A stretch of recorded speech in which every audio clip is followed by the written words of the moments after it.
তাহলে এই সূত্রটাকে যদি আমরা বাংলা করি, স্মৃতি জাগ্রতকরণ সূত্র হয়। স্মৃতি জাগ্রতকরণ সূত্র। স্মৃতি বলতে আমরা কি বুঝি? বর্তমান সময়ে স্মৃতি বলতে আমরা বুঝি কোনো কিছু স্মরণ করা, তাই নয় কি? কিন্তু আসলে 2500 বছর আগে স্মৃতি শব্দের অর্থ স্মরণ করা ছিল না। স্মৃতি শব্দের অর্থ ছিল আমরা যখন যে কাজটা করি ওই কাজে আমাদের মন জাগ্রত রাখা, এটাকে স্মৃতি বলে। 2500 বছর আগের এটি একটি ভাষা। স্মৃতি শব্দের অর্থ, যেমন আমরা অনেক সময় একসাথে 3-4টা কাজ করি, এদিকে কথাও বলছি, এদিকে হাতও নাড়ছি, এদিকে হয়তো কিছু চাবাচ্ছিও। তাইলে আমার সব জায়গায় কিন্তু স্মৃতি জাগ্রত নেই। স্মৃতি জাগ্রত থাকে সবসময় একটা জায়গায়। তাইলে এখানে এই নামটা থেকে আমরা বুঝতে পারি স্মৃতি জাগ্রতকরণ সূত্র মানে আমি যখন যে কাজটা করব সেই কাজে, তার মানে আমার কাজটা স্লো করে ফেলতে হবে। আমার যখন যে কাজটি করব সেই কাজে আমার মনটা জাগ্রত থাকতে হবে। আমি যদি 3-4টা কাজ একসাথে করি তাহলে একটাতেও আমার মন সঠিকভাবে জাগ্রত থাকবে না, খুব দ্রুত গতিতে কাজ করবে। বিদায় একটা কাজে মন জাগ্রত রাখতে হবে। আর এই সাতিপাট্টান সূত্র, আসলে দেখুন, এই সাতিপাট্টান সূত্রের প্রথম শুরুতে একবার এবং শেষে একবার, 2বার তথাগত সম্যক সম্বুদ্ধ বলেছেন, একায়ানো আয়াং বিক্ষাবে মাগ্গো সত্তানাং বিশুদ্ধিয়া শোকা পারিদেবানাং দুঃখান সমা চমায়া দোমানাসা আত্থাঙ্গমায়া আয়াসা দিগমায়া নিব্বানাসা সস্যিকায় ক্রিয়ায়া ইয়াদিদং চাত্তারো সতিপাট্টানা। এই যে এক আয়ানো আয়াং বিক্ষেপে মার্গ, মার্গ শব্দের অর্থ পথ বা রাস্তা, মানে এই ভিক্ষুগণ ইহা একমাত্র পথ, সত্তানাং বিশুদ্ধিয়া, প্রাণীগণের বিশুদ্ধির জন্য ইহা একমাত্র পথ। শোকা, মনের, আমাদের মনের শোক দূর করার জন্য ইহা একমাত্র পথ। শোকা পারিদেবা, অনুতাপ, অনুশোচনা, এগুলো দূর করার জন্য ইহা একমাত্র পথ। দুঃখ দোমানাসানা, আমাদের শারীরিক দুঃখ এবং মানসিক দুঃখ দূর করার জন্য ইহা একমাত্র পথ। জ্ঞান বর্ধিতকরণের জন্য ইহা একমাত্র পথ। এবং নিব্বানাস্যা ক্রিয়ায়া, নির্বাণ লাভের জন্য ইহা একমাত্র পথ। চাত্তারো সতিপাট্টানা, এটাকে 4 ভাগে ভাগ করেছেন। এটাকে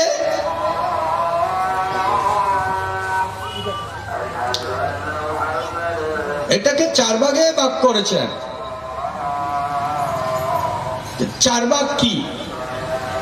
প্রথমে বলেছে কায়ে কায়ানুপাস্যি বিহারাতি, মানে শরীরকে নিয়ে ধ্যান করা, চরিত্র অনুসারে। আমাদের উপাসক স্বাগত ভাষণে বলেছেন 6 প্রকার চরিত্রের মানুষকে এই সাতিপাট্টান দেশনা করেছেন, তাই বিবিধভাবে কর্মস্থান দিয়েছেন। এখানে 21টি কর্মস্থানে বিভক্ত করেছেন, না 21টি ধ্যান পদ্ধতি এই সাতিপাট্টানের মধ্যে রয়েছে। তার মধ্যে 14টি অর্থে কায়ানুপাসনা, মানে আমাদের শরীরকে নিয়ে কিভাবে ধ্যান করতে হবে, এইভাবে 14টি ভাগে ভাগ করেছে। এবং বেদানানুপাসনা, মানে অনুভূতিকে, আমাদের অনুভূতিকে নিয়ে, এটা কর্মস্থান হিসেবে একটি, কিন্তু নয় প্রকার অনুভূতির কথা এই সাতিপাট্টানে ব্যাখ্যা করেছেন। আর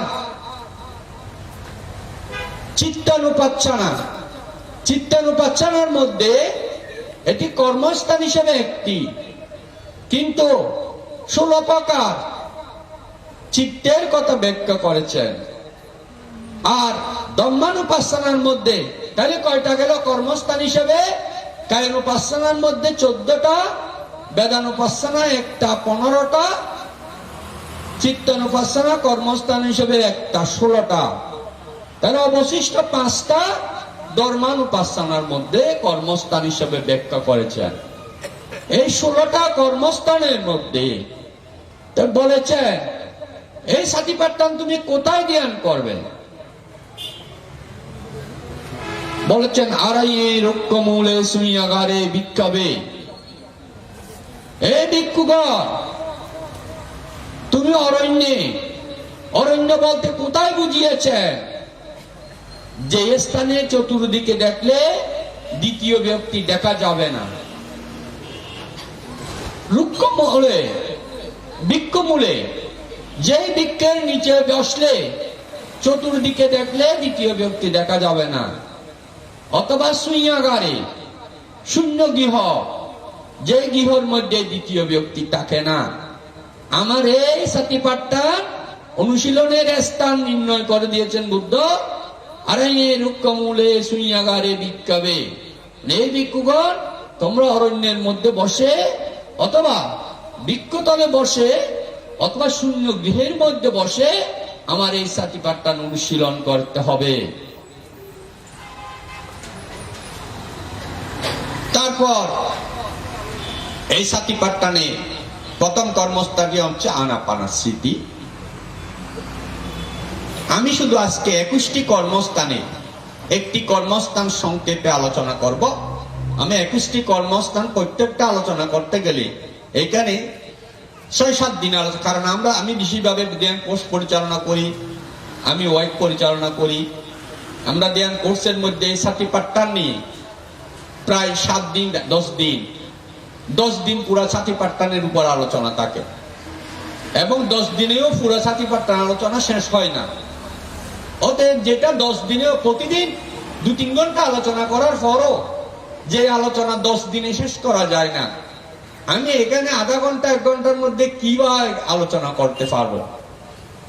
যেটা আমরা 10 দিনের ধ্যান কোর্সে পুরো 2-3 ঘন্টা করে প্রতিদিন আলোচনা করি এই সাতিপাট্টানের উপর, 10 দিনেও এটা পুরো শেষ করতে পারি না। আর এখানে আমি আধা ঘন্টা 1 ঘন্টায় কিভাবে আলোচনা করতে পারবো? তাই আমি প্রত্যেকটা কর্মস্থান আজকে আলোচনায় আনব না। যেমন প্রথম কর্মস্থানটি কায়ানুপাসনা, আনাপানাসতি, মানে শ্বাস প্রশ্বাসকে নিয়ে ধ্যান করা। দ্বিতীয় কর্মস্থানটি ইজ্জপন, যেটা আমাদের উপাসক বলেছেন বাহিউকে ব্যাখ্যা করেছিলেন।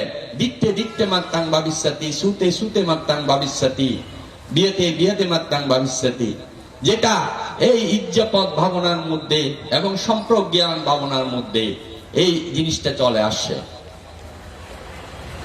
যেটা ইজ্জপদের মধ্যে 4 ইজ্জপদ, মানে আমার গমনে, শয়নে, উপবেশনে এবং টিকটা তো দাঁড়ানোতে, মানে দাঁড়ানো অবস্থায়, গমন অবস্থায়, শায়িত অবস্থায় এবং বসা অবস্থায়, এই 4ই পথে আমি সবসময় স্থিতিকে জাগ্রত রাখবো।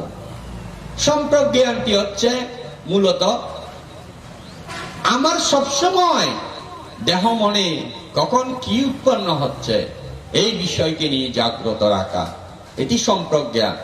এটি তৃতীয় কর্মস্থান। আর চতুর্থ কর্মস্থানটি হচ্ছে প্রতিকূল মানসিকা।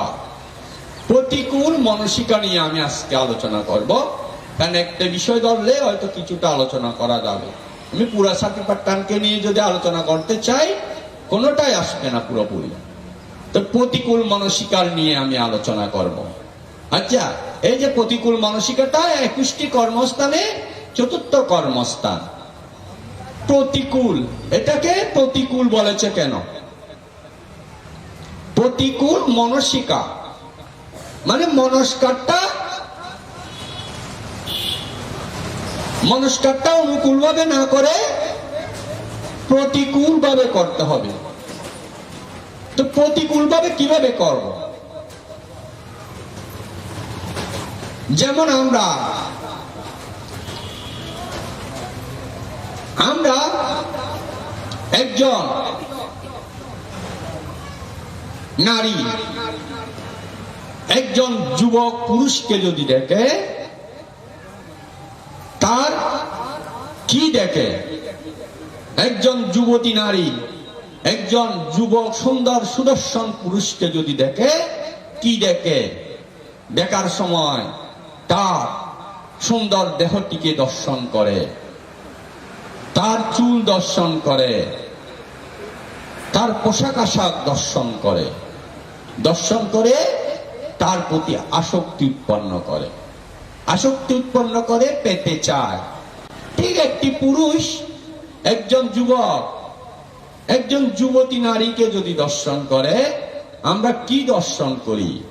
হয়তো যুবতী নারীটির চুল, তার হয়তো লম্বা নখ থাকলে নখের মধ্যে যদি নীল পালিশ দেয়, এগুলো দর্শন করি। তার সুন্দর কোকড়া কাটা চুল দর্শন করি, তার চেহারাটা দর্শন করি। সে যদি একটু হাসি দেয়, তার হাসিটা দর্শন করি। এইভাবে দর্শন করতে করতে কি হয়? আমাদের ওই মেয়েটির প্রতি আকর্ষণ উৎপন্ন হয় না? তাহলে একজন নারী এবং একজন পুরুষ আমরা ওইভাবে অনুকূলভাবে দর্শন করতে গিয়ে আমরা আকর্ষণ উৎপন্ন করি, যেটাকে বৌদ্ধ পরিভাষায় বলে আসক্তি, আর আমাদের এমনি বাংলা ভাষায় বলে আকর্ষণ। এই আকর্ষণটা যখন উৎপন্ন হয়, তখন কি হয়? চুম্বক যেমন একটিকে আকর্ষণ করে, বা চুম্বক লোহাকে আকর্ষণ করে নেয়, ঠিক ওই নারীটি পুরুষটিকে পেতে চায়, আকর্ষণ করে, আর পুরুষটি নারীটিকে আকর্ষণ করে দুজন, একজনের প্রতি একজন পাওয়ার ইচ্ছা জাগে, মনে বাসনা জাগে, তখন তৃষ্ণার উদয় হয়। এই তৃষ্ণায় আমাদের পুনর্জন্মের কারণ ঘটায়। তো এখানে প্রতিকূল মনসিকা বলতে বুঝিয়েছে কিভাবে এটাকে বিকর্ষণ করা যায়। আমি এখন পেতে চাই, কিন্তু এটাকে তৃষ্ণার দিকে না এনে, এটাই ভূচক্র মেলার মূল জিনিস, আসলে ভবচক্রের মূল জিনিস। আমি এটাকে বিকর্ষণের দিকে নিয়ে যাব। কিভাবে নেব? যেমন আমরা প্রব্রজ্জা যখন দিই, এই প্রব্রজ্জা দেওয়ার সময় একজন ছেলেকে যখন প্রব্রজ্জা দিই, তাকে গায়ে কাপড় দেওয়ার আগে আমরা একটা লেজার নিয়ে এই যে মাথায় টেনে টেনে বলি, কেসা, লোমা, নাকা, দান্তা, তাসো, তাসো, দান্তা, নাকা, লোমা, কেসা। এটি কোন আপনারা মনে করে বাংতে এটি মন্ত্র বলতেছে, তাই না? বাংতে এটি কোন মন্ত্র বলতেছে, আসলে এটি কোন মন্ত্র নয়, এটি প্রতিকূল মানসিকা ধ্যানটা দিয়ে দিয়েছে। কেসা বলতে মানে এই শরীরে আছে কেশ, লোম, নখ, দাঁত, চামড়া সহ 32 প্রকার অসুচি পদার্থের সমষ্টি। এই কথা বলে, তাহলে এখানে দেখুন, একজন লোক প্রব্রজ্জার জন্য আসলো, সে প্রার্থনা করলো, বান্তে সর্বদুঃখ হইতে মুক্ত হইয়া নির্বাণ লাভের জন্য এই কাঁসাই বস্ত্র দ্বারায় আমাকে প্রব্রজ্জা দান করুন। প্রার্থনাটা করলো কি? সর্ব দুঃখ হইতে মুক্ত হইয়া নির্বাণ লাভের জন্য এই কাঁসাই বস্ত্র দ্বারাই অনুগ্রহপূর্বক আমাকে প্রব্রজ্যা দান করুন। আর বানতে বলল, তোমার শরীরটা কেশ, লোম, নখ, দাঁত, চামড়া সহ 32 প্রকার অসুচি পদার্থের সমষ্টি। এক কথায় তোমার শরীরটা পচা, যাও কাপড় পরে আসো। এটা কোনো মন্ত্র হলো? উনি প্রার্থনা করলেন সর্ব দুঃখ হইতে মুক্ত হইয়া নির্বাণ লাভের জন্য আমাকে প্রব্রজ্যা দিন।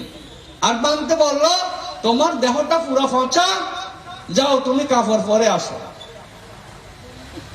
এটা কোনো মন্ত্র? মন্ত্র হয়? আসলে কোনো মন্ত্র নয়। এই প্রতিকূল মানসিকা দিয়ান্তি দিয়েছে। কিভাবে প্রতিকূল মানসিকা দিয়ান্তি দিয়েছেন? আজকে জগতে এই যে আমাদের অনুকূলতার কারণে আমাদের যুবক যুবতীরা, যখন আমাদের ছেলে সন্তানেরা যুবকে পরিণত হয়, তখন একজন নারী একজন পুরুষের প্রতি আকৃষ্ট হয়, একজন পুরুষ একজন নারীর প্রতি আকৃষ্ট হয়। আকৃষ্ট হতে গিয়ে এক সময় হয়তো প্রেম প্রস্তাব দিয়ে বসে। তো প্রেম প্রস্তাব যদি গ্রহণ করে করলো, না করলে হয়তো এমনও হতে পারে গাল বেড়াই একটা চর মেরে দিতে পারে। পারে না? পারে না? প্রেম প্রস্তাব নিয়ে গেলে তাহলে চরটা যদি মেরে দেয়, এখন চরটা দিয়ে যদি তার জ্ঞান আসে তাইলে তো ভালো। সে অন্তত নীরবে কেউ না দেখে মতো যদি চলে আসে তাইলে তো মঙ্গল। কিন্তু সে যদি বলে, ঠিক আছে তোমার এই সুন্দর রূপ, তুমি আমাকে গালে চর মেরেছ, তোমার সুন্দর রূপ আমি দেখিয়ে দেব। কি করে? হয়তো এসিড নিয়ে এসিড নিক্ষেপ করে। তখন কি হয়? কেস হয় না? কেস হলে এটার জন্য যাবজ্জীবন মৃত্যুদণ্ড পর্যন্ত আসছে না? তাহলে এটা কেন হয়? এই প্রতিকূল মানসিকা আমাদের সন্তানেরা জানে না বলে।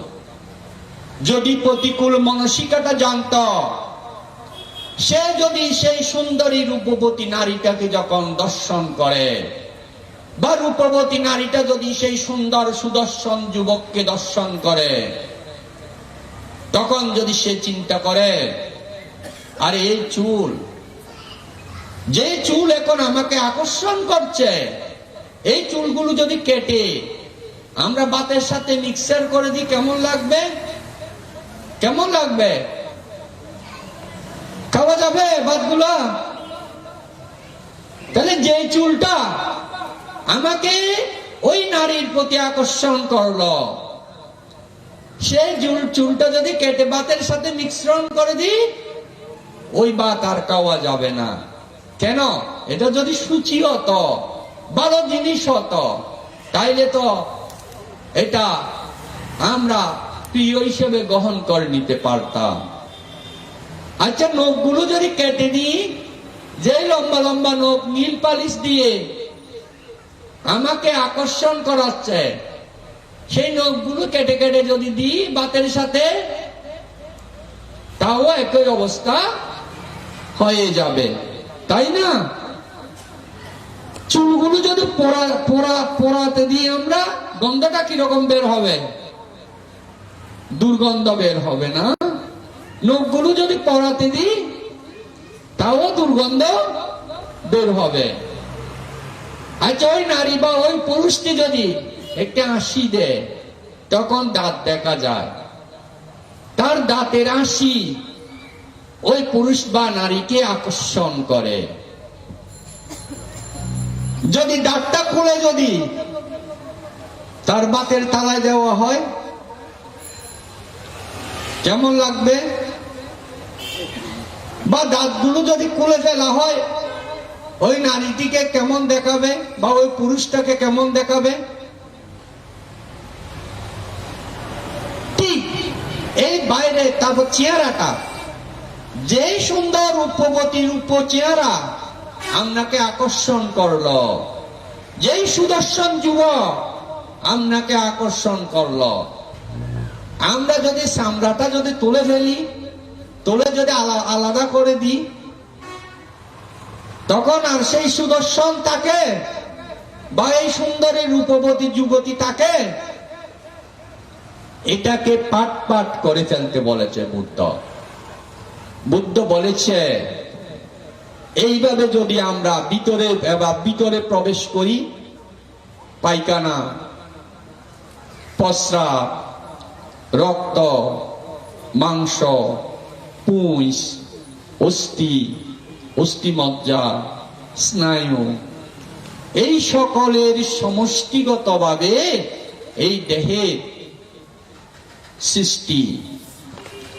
আসলে এগুলো যদি আমরা সব ভাগ করে নিই, একজন পুরুষ সুন্দর, সেই সুদর্শন পুরুষে পায়খানা, প্রস্রাব, রক্ত, মাংস, অস্থি, স্নায়ু, তার চোখ, তার যদি চেহারাটা, চামড়াটা, তার চুলগুলা সবগুলো যদি ভাগ করে ফেলি, ওই নারীর কোন জিনিসটাকে আপনার আকর্ষণ করবে বা ভালোবাসবেন? কি পায়খানাটাকে, ওই নারীর প্রস্রাবকে, চুলকে, দাঁত, চামড়াটা, রক্ত, মাংস, কোন জিনিসটা আপনার ভালোবাসার? সেই যে ভালোবাসার প্রিয়, যেটা আপনাকে আকর্ষণ করছে, কোন জিনিসটা আপনার ভালোবাসার? ভালোবাসার বস্তু কোনটা? সেই নারী হোক বা পুরুষ হোক, ভালোবাসার বস্তু কোনটা? আসলে সবগুলো অসুচির সমষ্টি। এইভাবে যদি আমরা চিন্তা করি, একজন যখন সুদর্শন যুবক বা সুদর্শন রূপবতী যুবতীকে দেখে আমরা যদি এইভাবে চিন্তা করি, তখন আকর্ষণ আসবে, ভালোবাসা আসবে। ওই রক্তের প্রতি, অস্থির প্রতি, পায়খানার প্রতি, প্রস্রাবের প্রতি, চুলের প্রতি, দাঁতের প্রতি, কোনটার প্রতি ভালোবাসা আসবে? তখন সবগুলো অসুচিতে পরিপূর্ণ হয়ে যায়। অসুচির প্রতি কারো ভালোবাসা থাকে না। এইভাবে আমাদের প্রতিকূল ভাবে দেখতে বলেছে। আসলে আমার এই কথাটা কি সত্য? বুদ্ধ সত্যকে দর্শন করতে বলেছেন। আমরা মিথ্যাকে দর্শন করি। আমরা অনুকূল ভাবে দর্শন করতে গিয়ে সত্য দর্শন লাভ করি না। আমাদেরকে সত্য দর্শন পেতে হবে, সত্যের সন্ধান করতে হবে। সত্য যদি আমি গবেষণা করি, তাহলে দেহের মধ্যে আমরা তন্ন তন্ন করে খুঁজলেও কোনো কিছু সূচি জিনিস পাওয়া যাবে? কোনো কিছু সূচি জিনিস পাওয়া যাবে? কার প্রতি ভালোবাসা? কিসের প্রতি ভালোবাসা? ওইটাও বাদ দিলাম। আমাদের এই দেহের প্রথম উপাদানটি কি ছিল? আমাদের মাতা পিতারা তাদের আসক্তির কারণে মিলিত হয়েছিল, আর সেই মিলিতে অসুচি নির্গত অসুচি আমার এই দেহের প্রথম উপাদান। ঠিক কিনা? আমার মাতা পিতা মিলিত হয়েছিল তাদের আসক্তির কারণে, আর তাদের অসুচিটা আমার এই দেহের প্রথম উপাদান। এটা আমার কর্মের কারণে বর্ধিত হয়ে চোখ বের হয়েছে, কান বের হয়েছে, নাক বের হয়েছে, দাঁত বের, মুখ বের হয়েছে, হাত পা বের হয়েছে, এবং সবগুলো আমি একজন মানুষে পরিণত হয়েছি। কিন্তু এটার প্রথম উপাদানটি ছিল আমার মাতা পিতার মিলিত অসুচি। এই অসুচি দেহকে নিয়ে আমরা আকর্ষণ করি। আসলে যদি আমরা এইভাবে বিভাজন করে দেখি, এটাকে বলে বিভাজনীয় জ্ঞান। এটাকে সাতিপাট্টানে বলে বিভাজনীয় জ্ঞান। এই বিভাজনীয় ভাবে যদি আমরা দেখি, তখন আমাদের দেহে আর আকর্ষণ করে না। করবে আকর্ষণ? যেমন আপনাকে যদি একটা প্যাকেটে করে কিছু পায়খানা, প্রস্রাব, রক্ত, মাংস, চুল, নখ, দাঁত এগুলো যদি প্যাকেট করে গিফট পেপার দিয়ে প্যাকেজিং করে আপনাকে প্রেজেন্ট করা হয়, নেবেন? নেবেন? উপশিকারে নেবেন? কে নেবেন? কিছু পায়খানা, প্রস্রাব, রক্ত, মাংস, চুল, নখ, দাঁত এগুলো দিয়ে প্যাকেজিং করা হলো, একদম সুন্দর প্যাকেজ গিফট পেপার দিয়ে প্যাকেট করা হলো, কে নেবেন? হাত তোলেন, কে নেবেন? নেবেন? এই দেহটাও এখন এই দেহের মধ্যে যদি বিভাজন করে, আমাদের চামড়াটা হচ্ছে গিফট পেপার, আমাদের এই দেহের চামড়াটা হচ্ছে গিফট পেপার, আর ভিতরে পায়খানা, প্রস্রাব, রক্ত, মাংস, পুঁজ, নখ, চোখ, রাত এগুলোই তো, তাই নাকি? তাইলে এইভাবে যদি আমরা চিন্তা করি, আকর্ষণ হবে? নেবেন? আমাদের বনবান্তে বলতেন, এই যে গাট্টি নলেজ করে, গাট্টি নলেজ।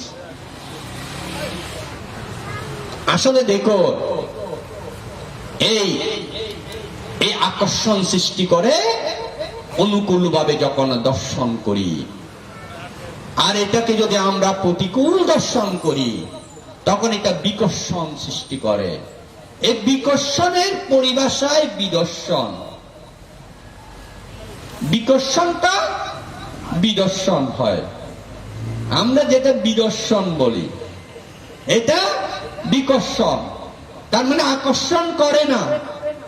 একটি নারী একটি পুরুষকে আকর্ষণ করে না, আকর্ষণ করে না বলে আমরা সংসারের মধ্যে প্রবেশ করি না। একটি নারীর প্রতি আমরা আকৃষ্ট হই না, আমরা ব্রহ্মচর্য জীবন যাপন করি। ব্রহ্মচর্য জীবন যাপন করতে গিয়ে এই প্রতিকূল মানসিকা ভাবনা যদি করে, তার ব্রহ্মচর্য জীবন কোনোদিন স্খলিত হবে না। যদি প্রতিকূল মানসিকা ভাবনাটা করে, তার ব্রহ্মচর্য জীবন কোনোদিন স্খলিত হবে না, কোনোদিন স্খলিত হবে না। আসলে এইভাবে আমাদের এটি হচ্ছে অনেক সময় মুসলিম ধর্মের লোকেরা, হিন্দু ধর্মের লোকেরা বা খ্রিস্টান ধর্মের লোকেরা অনেক সময় আমাদের প্রশ্ন করে, ভাঙতে আপনারা সংসার না করে, বিবাহ না করে সারা জীবন কিভাবে কাটিয়ে দেন? এখানে কোনো মন্ত্র আছে নাকি? এটা প্রশ্ন করে। বিবাহ না করে সারা জীবন কিভাবে কাটিয়ে দেন? এখানে কোনো মন্ত্র আছে নাকি? আসলে এটাই হচ্ছে মন্ত্র, এটি হচ্ছে এই সংসার না করে, একটি নারীকে ভোগ না করে সারাটা জীবন যে আমরা কাটিয়ে দিতে পারি, এটাই হচ্ছে সেই মন্ত্র, অন্য কিছু নয়। এই মন্ত্র যে জপ করবে, এই মন্ত্র যে ভাবনা করবে, এই মন্ত্র যে সবসময় দেহকে বিভাজন, বুদ্ধ বলেছেন কায়নস্থিতি যার ভাবিত নির্বাণ তার করতলে। যিনি এইভাবে সবসময় স্মৃতিমান থাকে, নির্বাণ তার হাতের মুঠোয়। হাতের মুঠোয় যেমন আমরা একটা জিনিস থাকলে যখন ইচ্ছা তখন পেতে পারি না, যখন ইচ্ছাই পাবো না, আমার হাতের মুঠোয় জিনিসটা আছে, ঠিক এই নির্বাণ যারা কায়নস্থিতি ভাবনা, এই প্রতিকূল মানসিকা ভাবনা করে, নির্বাণ তাদের জন্য দূরে নয়। আমাদের বড়বান্তে একটা গাতায় বলতো, দূরে নয় কাছে নয় খুঁজিলেই পায়, লোক দেশ মহতারে ডাকিয়েছে গায়, আবরণ কোলে পেল দেখিবে নির্বাণ, চিরশান্ত হবে তুমি রহিবে অম্লান। এটা সবসময় বলতেন বনমান্ত। যা হোক, আমি এই যে প্রতিকূল মানসিকার কথা বলেছি, বিশেষভাবে আমি যুবক যুবতীদের প্রতি দৃষ্টি আকর্ষণ করি। এই যে আমরা জানো অনুকূল দর্শন না করি, আমরা যদি প্রতিকূল দর্শন করি, আমাদের আর প্রেম প্রস্তাব নিয়ে যেতে হবে না। প্রেম প্রস্তাব নিয়ে না গেলে গালে চর খেতে হবে না, চর না খেলে এসিড মারার প্রশ্ন আসবে না।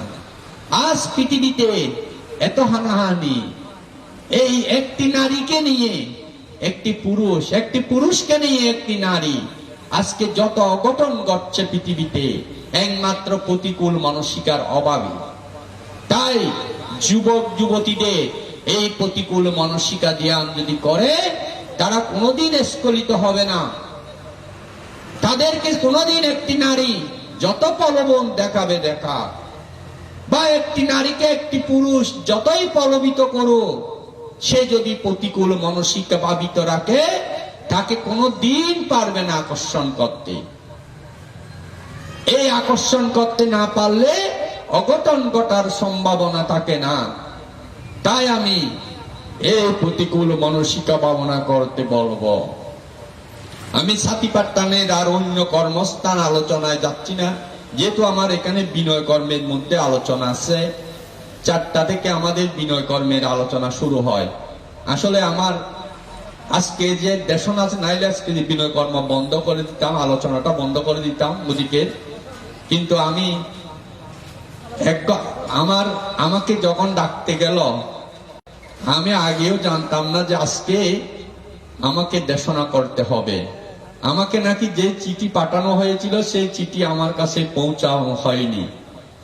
আমি আজকের দেশনার বিষয় সম্পর্কেও জানি না, এবং আজকে যে আমার দেশনা আছে ওই বিষয়েও আমি জানতাম না। তবু যখন ডাকতে গেল, চিন্তা করলাম ঠিক আছে, গিয়ে কিছুক্ষণ আলোচনা করব। তো যা হোক, আমাদের যেহেতু আরো দেশক আছেন, বক্তা আছেন, শব্দন্মের দেশক আছেন, প্রধান অতিথি আছেন, বিশেষ বক্তারা আছেন, অতএব আমি আর সময় ক্ষেপণ করব না। এবং আমারও যেহেতু বিনয় কর্মে আলোচনা আছে, আমি বিশেষভাবে সংঘ রাজমান্তে সহ অনুত্তর পুণ্যক্ষেত্র ভিক্ষু সংঘকে বন্দনা নিবেদন করছি, এবং আমার ধর্মদান জনিত যে পুণ্য রাশি লাভ হলো, এই পুণ্য রাশি আপনাদের সহ জগতের সকল প্রাণীকে দান দিয়ে আমার ধর্ম আলোচনা এখানে পরিসমাপ্তি করছি।